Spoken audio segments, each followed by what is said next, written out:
Ground control to Major Tom. We've been expecting you, Mr. Boyd. His is the worst voice you will ever hear.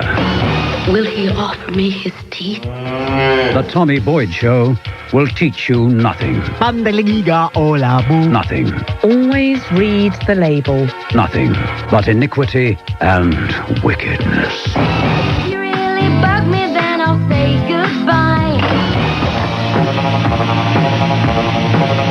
Now, we had planned to devote the next hour of the programme to a discussion about the state of the air in the Western world, but by popular demand, we're going to divert, hang a quick left, and discuss digestive disorders when abroad, or indeed when at home.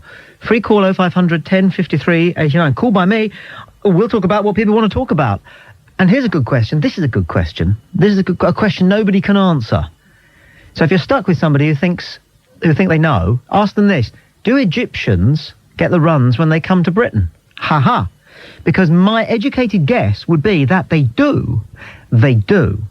Because we know that if we go to North Africa, we're likely to get a digestive disorder, and we'll take whatever precautions we can, such as that caller just before the news who said that he decided not to drink the water, but then, of course, ate the salads, and the salads had been washed in the water, and we will take all the various preparations that you can get to ward off at least the worst effects of a digestive disorder when you're abroad. But we tend to think it's because food and sanitation are not up to the standards that we expect in this country when we travel abroad, particularly to North Africa. But I don't think that's the case. To you? Have you been there? They're just as clean. It's just that the water's different. That's my theory. And I'll go with that. My theory is that when we travel abroad, it throws our tummies out of kilter after a couple or 3 days because the water is different. And you'll even notice it if you travel around Britain. Supposing you're a lorry driver and you're drinking cups of tea 1 minute in Doncaster and then the next minute in Firth and then in Carmarthen and then in Land's End. I wouldn't be at all surprised that you were active in the, sanitation department because of the stimulation of different types of water, simply because they contain different quantities of different minerals. That's all it boils down to. When you wash your hands when you go away to a hotel anywhere in Britain, you travel 100 miles, you wash your hands, the first thing you notice that the water is different, and that's the water they're making the tea with, the water they're making the beer with, the water that you're drinking, they boil your spuds in it and everything. Free call at 0500 10 53 89, and that's why we get tummy upsets when we go abroad. But by Yemeni, don't we get tummy upsets when we go abroad? We've all had a worst attack, and mine was in South America, and it was in Peru, so it was quite legitimately a case of Montezuma's revenge, which practically prevented Western Europe colonizing, yeah, doesn't matter, Southern America, because the digestive disorders which the conquistadors ended up suffering from pretty much had them running back to the boat if they got the strength. Free call 0500 10 53 89. But what was fascinating was that I was out there working with a dozen or so, 15 Brits, and we finished our work schedule at different times. It was a 4-week visit. Some people, though, had done their work after about 9 or 10 days, and curiously enough, as soon as they stopped, they came down with a tummy disorder. Me, I didn't finish until 2 days before we were due to fly back, but finished work, and the following morning, zoom. So it does seem to me that some tummy disorders can be controlled psychologically. Possibly, they could be entirely psychosomatic. You bring them on yourself. Certainly, if you've got to get up in the morning and do something concrete, something positive, I mean in terms of work, you know what I'm saying, you do seem to be able to stave off the attack. Free call 0500 10 53 89. Yes, let's talk about diarrhea. Why not? Why not? What's wrong with it? It doesn't get discussed often enough. We might all learn something. And that's all that matters, isn't it? No, all that matters is we had the odd laugh. I'm Tommy Boyd. This is Talk Radio. There is a good argument for listening. I've seen the future of radio. The Tommy Boyd Show. Ho, ho, ho.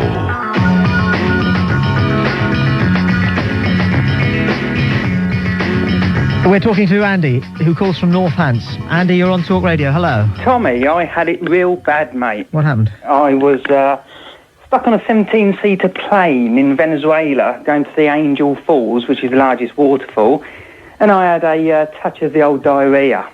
No toilet on the plane, so they decided to give me 2 sick bags, 1 sheet of toilet paper, and put me in the hold of the plane with no lights.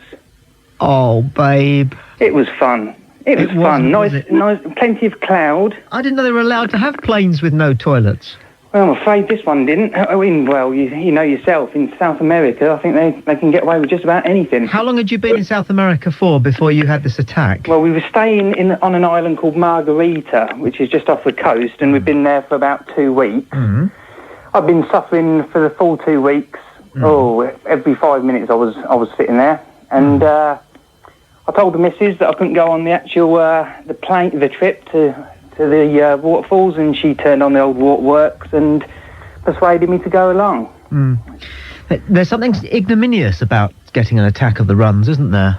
We tend not to like to talk about it, not to tell our loved ones and things. Well, that's it. I mean, you know, obviously... So you don't get any sympathy, is what I'm saying? Oh, definitely not. Definitely not. They don't give you any sympathy at all. Although, I've got to say, after I'd spent 2 hours on this plane journey, no lights, 2, obviously, sick bags with a circumference of about 4 inches, pitch black darkness, I did get some sympathy, I've got to say.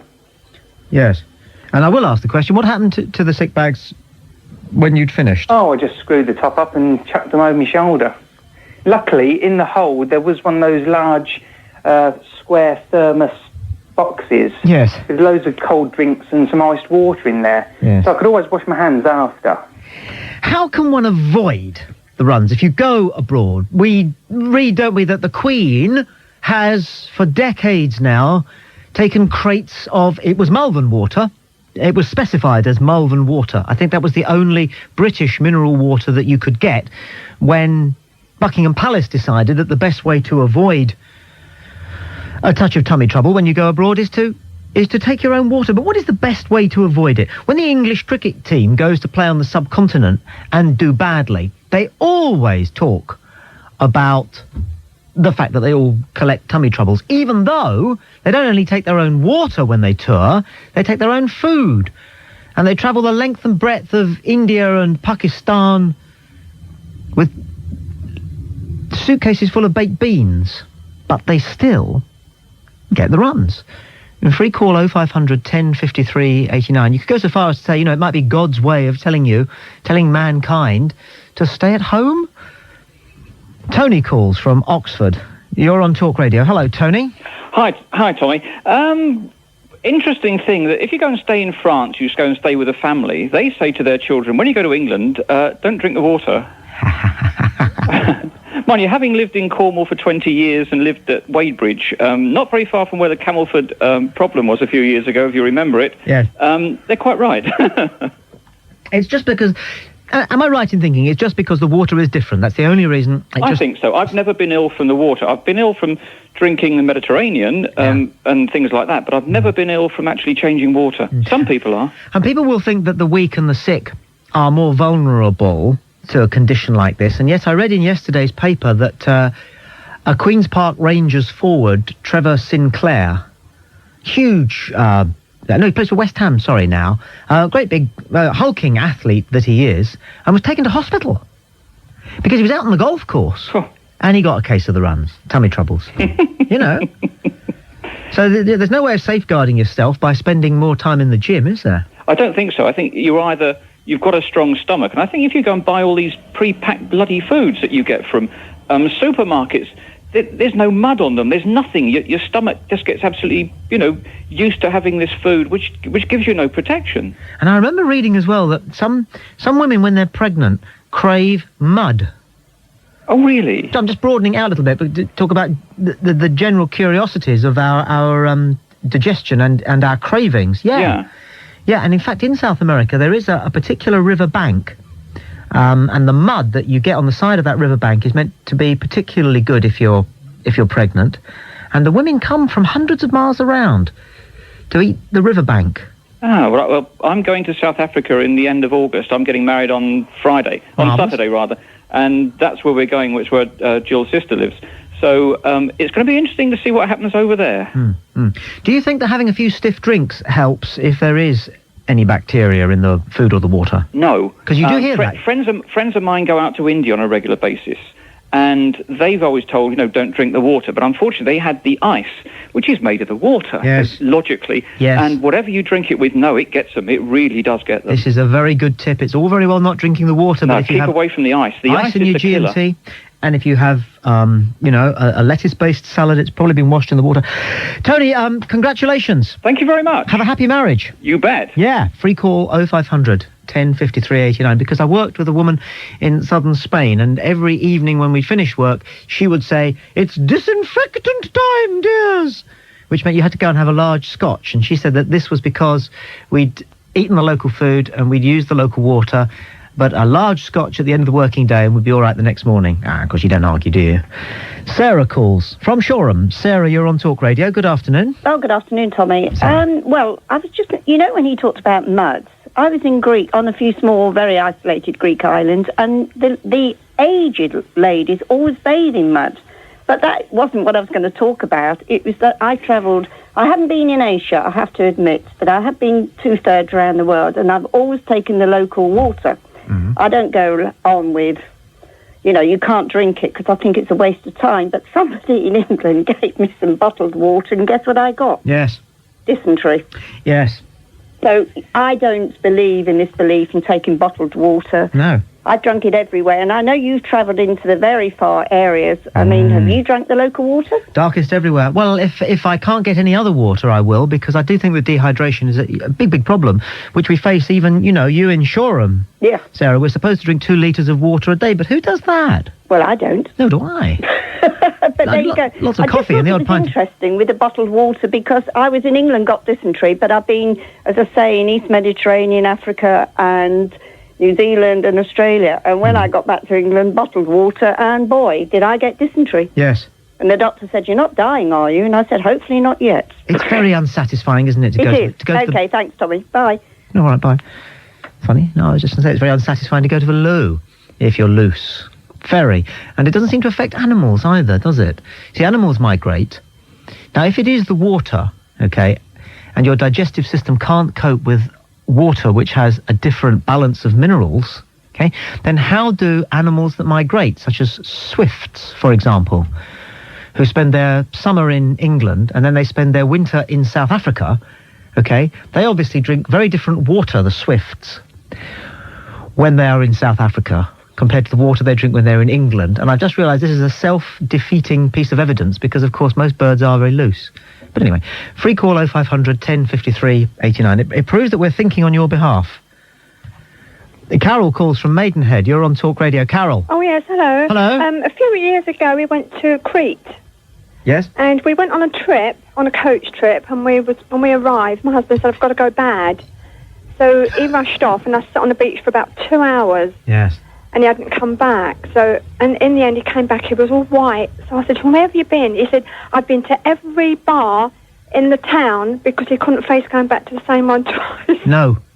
It was terrible. No. Absolutely. I think it's the hygiene. Yes. Because you can't put the toilet paper down the toilet in Greece. Really? You have to stick them in a bucket, and, it's disgusting. Yeah, even in the hotels, you're not allowed to. Yes. It's horrible. Have you seen the latest series of One Foot in the Grave? No. When Victor Meldrew goes to the downstairs bathroom, yeah, he always takes a ghetto blaster in with him, and he plays a tape of the Hawaii Five-0 theme, very loudly. And it's funny. Yeah. And I realise that I do that as well if there's anybody in, and I'm going to the bathroom. I turn the radio up. Oh, my God. No, just sharing what it is to be a human being, Carol. I know, it's terrible. You know. Yeah. How is he now? Oh, he's all right, but He's fine now. we're going to Austria next week, so I hope he's all right. You'll be all right in Austria. Mind you, once in Switzerland, the river water rushing past looked so pure, I got a cup of it and drank it. Oh. And then about an hour later, I mentioned this to our Swiss guide, and he said to me, "Well, you don't want to do that," he said, "because there are worms in the water, very little ones." Oh, no. And that was about 10 years ago, and I still check. Ooh. I still check. We have drunk water in Amalfi from the fountains, and we were all right. Mm. But you just have to be careful. Well, but we don't, do we? No, We're not careful. Not at all. You know, that would be boring. You might as well stay in Maidenhead. Well, that's right. Oh, yeah. Carol, thank you for your call. Now, Narinda calls from East London. Now, this will be interesting. Narinda, welcome to Talk Radio. Hello. Hello. Just me and my brother, we're Indians and we were born there. But every time me and my brother go to India, before we even land at the airport, we get diarrhea. How interesting. Badly. Really badly. And it was worse when we were younger because we couldn't drink anything. Yeah. But now we worked out a solution. We just drink lager. Well, very wise. Very wise. But the question is this. Have you worked out why it might be that you get a tummy upset when you go back to India? I think it's in our minds that it's very... I think so. I think we think it's dirty and it just plays that. I think it's largely psychosomatic. Yeah, I think so as well. Yes. And of it's course, not very nice. Planes don't help, do they? No, because the first time when we went by Air India, so we thought it might be the Indian airline. No, for goodness sake. Shut Then up. we went on British Airways and it happened again. Oh, well, that's all right then. I squared that circle. And when Indians come to this country for the first time, do they get tummy troubles in Hounslow? I don't know if they get tummy troubles, but when my husband came 20 years ago, he went to the pub with the boys, and he threw up with all that lager in him. Couldn't take it. Right. Not sure and he whether couldn't understand why everybody was drinking great big pints of it. Yes. I've never ordered a half in my life. I don't think you're a man if you drink halves. That's my view. I'm not a man, and I still drink a pint, so... Narinda, thank you for your call. Okay, bye. We learned a lot. Free call 0500 10 53 89. In a moment, another DHL Global Challenge. New challenge. Sue, you're on Talk Radio. Good afternoon. Hello, Tommy. Yo. Yeah, good show. I've been told that we get the diarrhea when we go abroad because we all overindulge. We all have an enormous breakfast because it's paid for, and a lunch, and an enormous dinner, and we drink all night. And I think I can prove it. I've been to 2 places on a very meagre diet in Africa and Egypt where we cooked over a fire, and I didn't get it at all, but I've had it everywhere else I've been. Very interesting. It's a good theory. And, plenty of evidence from your story to back it up. I'd not thought about it. We don't think about it. We don't talk about it enough, do we? It gets brushed under the carpet.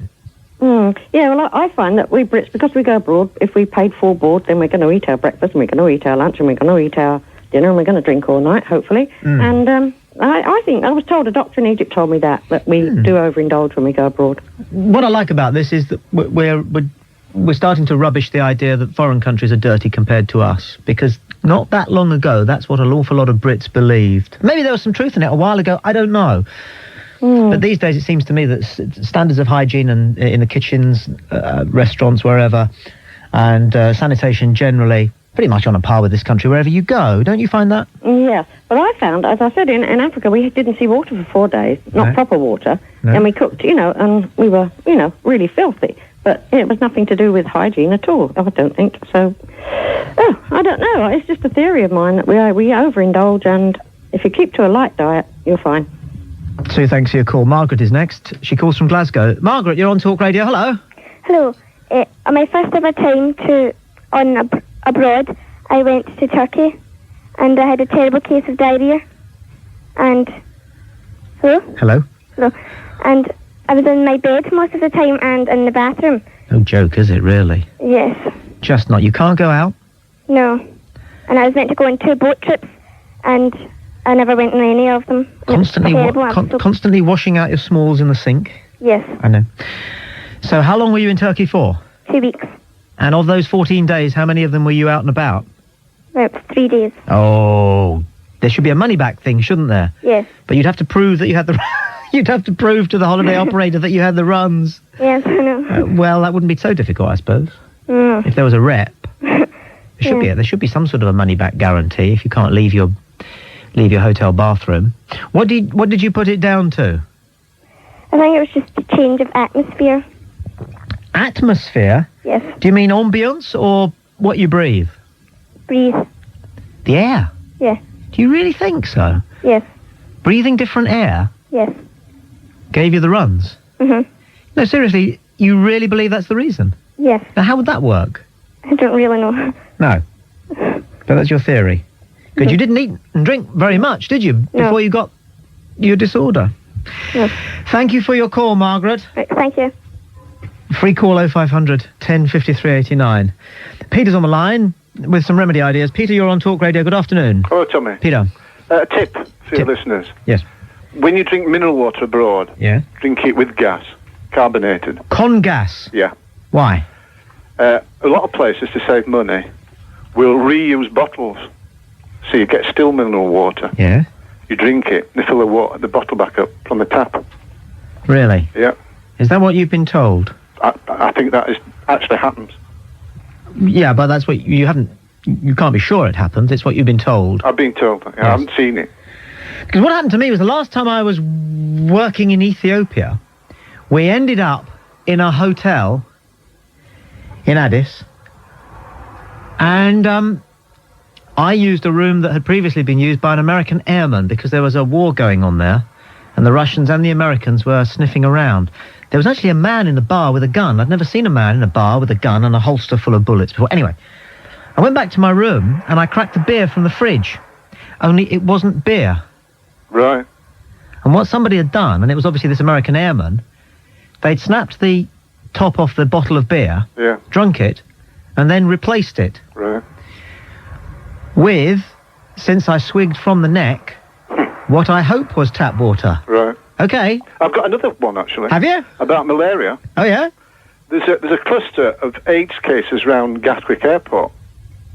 Yeah? My theory, and I've spoken to hematologists about it, and he agrees, mosquitoes are flying everywhere. Yes. So you're in Africa. Yes. In Kenya. Yes. Where you get malaria. Yes.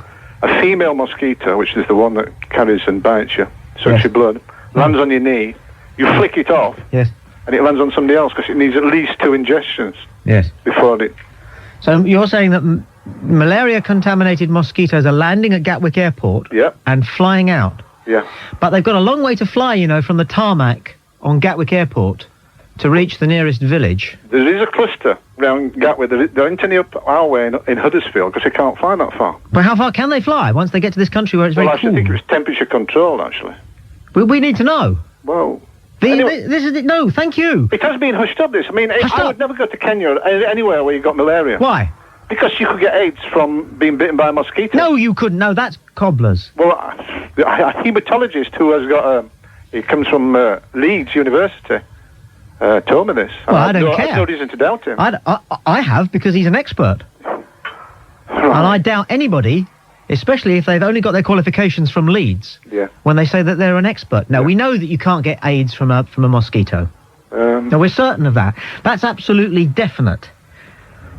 There's no question about that. Your hematologist is quickly beginning to look like a bit of a charlatan. Well, a lot of diseases are spread by mosquitoes apart from malaria. Which ones? And one of your footballers, you know you're on about a footballer going down with dysentery this week. Yeah, Trevor Sinclair wasn't got out by a mosquito. Another footballer this week has gone down with malaria. Yes. And his transfer, I don't know, it's a Premiership club, has been called off because of that. And he thought he had flu. And that's on the news today, Tommy. I don't believe it. Have you got a teletext set in front of you? I don't read the news and I don't listen to it because I never believe any of it. I never believe any of it. Just, I know how the news gets made. As Bismarck said, no man should know, the public should never know how the news and sausages are made. Right. Yes. Yes, I agree with you there. Yeah. Mineral water, con gas. And who's covering up the malaria outbreaks around Gatwick Airport? I've no idea, Tommy. Well, where did you find out about it? Hematologist. Oh, for goodness sake, you've been duped, man. But I used to go to a nightclub in Huddersfield where they used to make their own home brew beer. Yeah. And you'd buy a bottle of what you thought was pills or whatever, a branded beer. Yeah.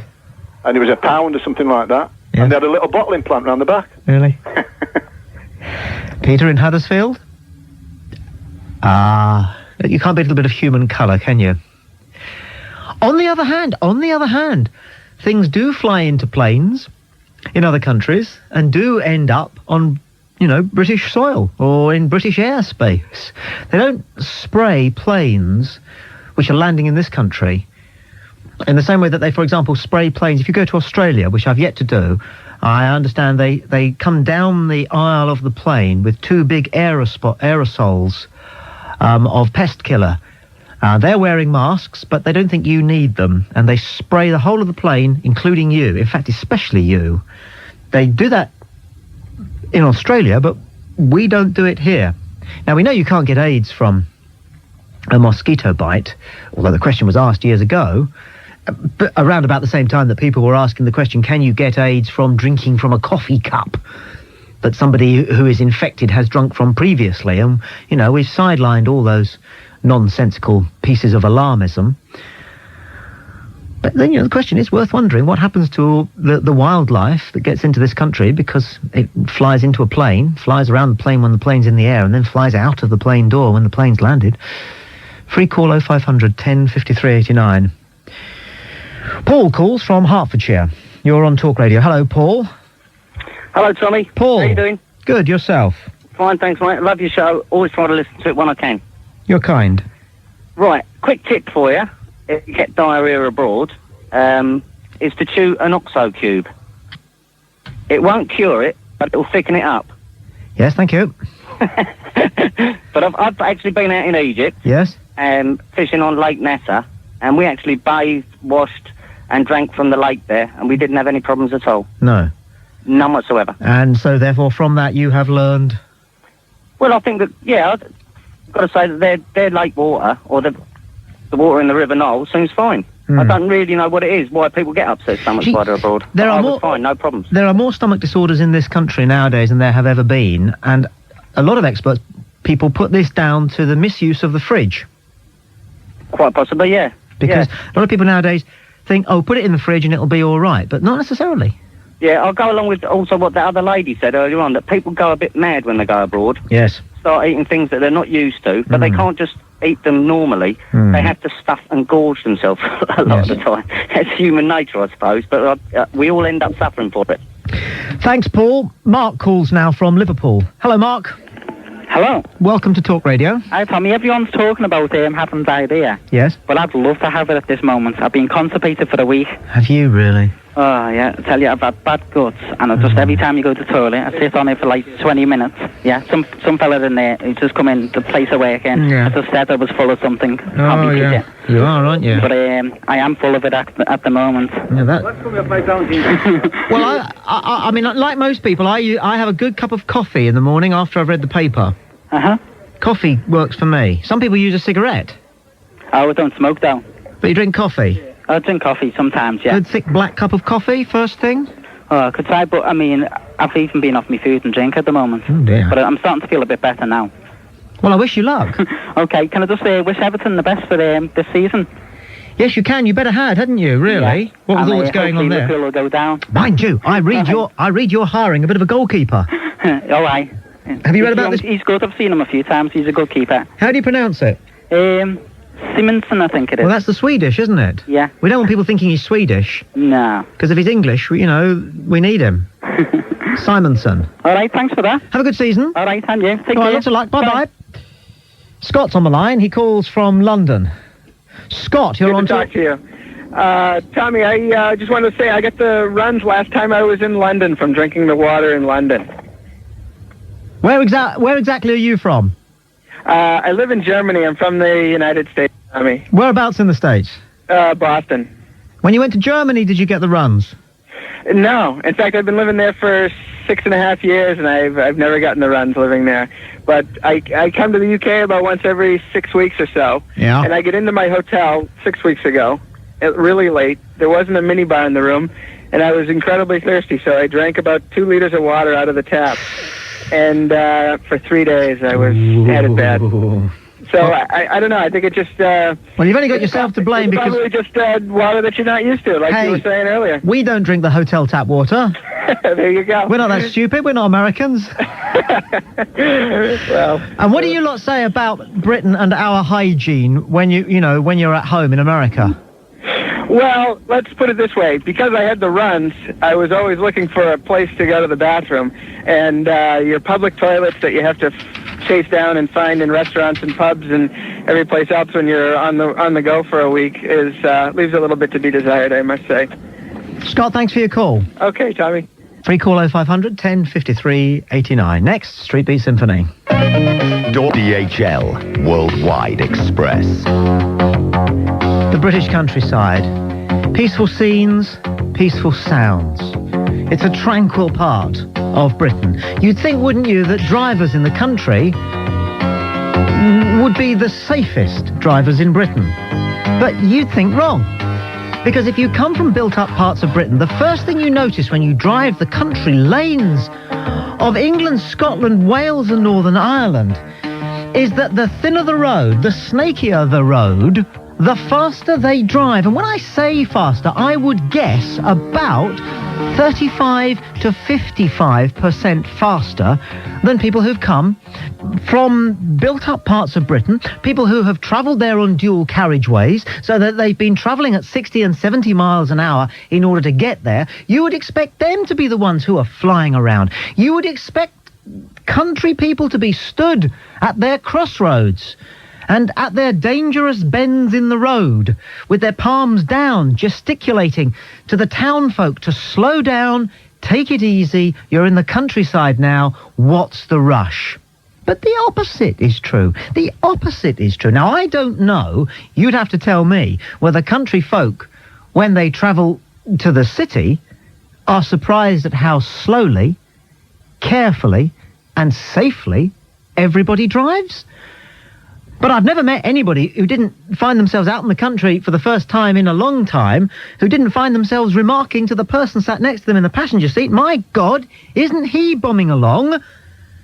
It's amazing there aren't more accidents out here. Well, maybe there are. Maybe there aren't.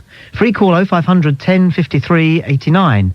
Which is safer? Which is more dangerous? Country lanes or built-up areas? And why do country people drive so fast? Are they in that much of a rush? Are their lives that dull that they need to excite them a little bit by belting towards that blind bend at 45 miles an hour with the absolute certainty that if there's a tractor or a combine harvester coming the other way, they're Keno meat? You tell me. Free call 0500 10 53 89. I think there is a very good case for sleeping policemen every 400 yards on those little country lanes. I'm Tommy Boyd. This is Talk Radio. There's a good argument for listening. 53 1089 AM Talk Radio. We've got football for you this afternoon. Coming up at 5 at Talk Radio, International Football Drive Time, live from Arnhem in Holland. Chelsea this afternoon meet Flamengo of Brazil in a third and fourth place playoff in the pre-season Gelderland tournament. Our commentary team of Moz D, Tony Lockwood and Clive Allen will bring you the entire match live and exclusive from 5 on Talk Radio, your national football station on 1053, 1089 AM. DHL Worldwide Express, the world's #1 international express courier. We're talking about what passes for driving in the countryside. Alan calls from Bromley. Alan. Hello, Tommy. Welcome to Talk Radio. Hello, Tommy. Well, Tommy, I think what it is that they think slow and they move slow, and so they have to drive fast to catch up with themselves. Well, let's cut to the chase on it, shall we? You agree with me. Country people drive differently, they drive faster. Most definitely. They do. I think because a lot of it is they're very familiar with their roads and don't think anybody else has got the right to be there. They're just not expecting somebody to be round that bend. Certainly not. But it's us. It is us, every time. Yes. And one thing that's very significant, Tommy, is how closely linked all your subjects are this afternoon. Yes. Now, they probably spend too much time out in the sun, wasting time. Yeah. So they have to drive faster to catch it up, because the sun has melted them from the inside out, and they have to get to the toilet quickly. Now, you've had too long to think about that, haven't you? Oh, I've had all afternoon to think about it. Muriel calls from North Wales. Muriel, you're on Talk Radio. Good afternoon. Hello, Tommy. Muriel. I'm glad at least someone has the same idea about these lunatics on the road. I've retired, as I thought, to a quiet country little village, and I'm amazed. Yeah. I'm amazed. They just go mad round the corners, whizzing round. I don't know how they don't get killed. And it's not as though they're driving machines which are meant to go fast anyway. These people are in Land Rovers and pickups. Exactly. I can't understand it. Yeah. So I've come to where I thought was a nice country little cottage bungalow, and any day I'm expecting somebody to come through my front garden. You know, somebody said to me that country folk, okay, are more romantic because since they spend a lot of their time around livestock, you know, they know the facts of life better than urban people. So they're not embarrassed about making love and things. But equally, the same source said to me, equally, they see a lot of death in the countryside. Yeah. So they're a bit more resigned to their fate. But they're much slower in the way they move when they're walking, even when they're doing their garden. I know. They're so slow in the shops, they're standing tall for ages. I know. But once they're behind a wheel... You go into a village shop, and there'll be somebody in front of you, and it will take him literally 3 or 4 minutes to buy a packet of polos. Oh, and they're not bothered about it. And then he'll walk at snail's pace to his pickup. Exactly. And then... Exactly. Yes. Bizarre, isn't it? What is the reason? It just doesn't tally. I cannot believe it. Thank you for your call. Free call 0500 1053 89. Street Beat Symphony with DHL. Andrew calls from Sunderland. You're on Talk Radio. Hello, Andrew. Hello, Tommy. Andrew. About the country roads. Yes. I think people drive far too fast simply because it is the country. And they think, well, I'll go out to the country, it'll relieve stress just driving fast into what relatively is no man's land, really. Well, it's a theory, but I think you'll find that people from the town drive very slowly in the country. Yeah. It's people from the country who drive like they think they're Nicky Lauda. Yeah. Yeah?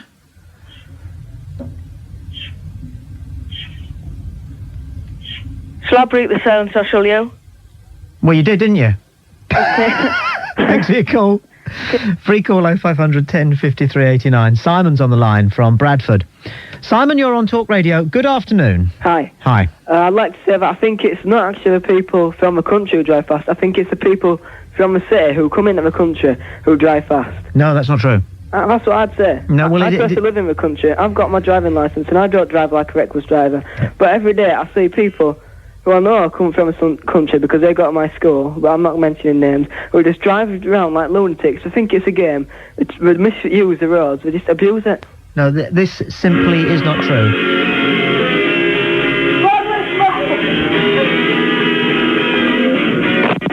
No, it's a shame. It would have been nice to have identified it. Now, I'm sure it was something pretty airheadish. Rupert calls from Lancashire. You're on Talk Radio. Rupert, good afternoon. Good afternoon, Tommy. Surely the case for having sleeping policemen or not should depend on the amount of accidents and deaths that are on the roads. These are the numbers we need to know. You're quite right.